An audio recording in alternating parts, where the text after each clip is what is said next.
Les femmes insouciantes n'ont pas pensé à prendre de l'huile pour leurs lampes, et les femmes prévoyantes, par peur ou par égoïsme, n'ont pas souhaité leur en donner.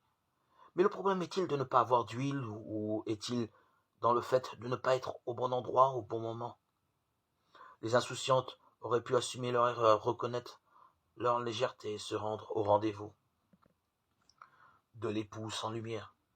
Plus que leur insouciance, l'histoire souligne leur dispersion, leur hésitation, leur manque de persévérance dans les choix faits.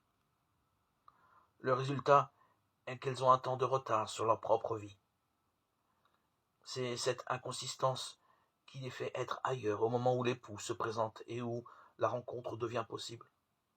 Absentes à ce qui se joue dans leur vie, elles ratent un moment clé de leur existence et passent à côté du royaume de Dieu, dont la porte n'est accessible que dans l'instant présent.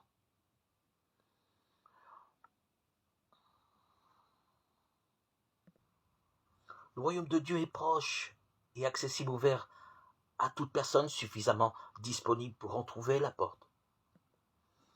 Une fois encore, Jésus tente de décrire ce qu'est le royaume de Dieu.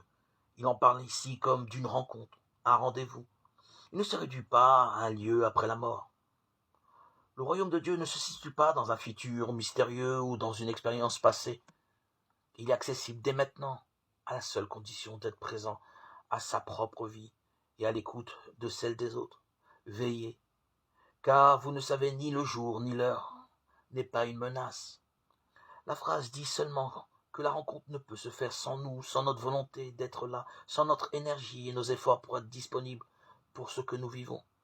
Seules les personnes présentes vivent le moment opportun de la rencontre. L'être humain est un être de relation. C'est par ce biais que la vie spirituelle se construit et se déploie. Et c'est cette réalité que Jésus révèle parabole après parabole, déplacement après déplacement.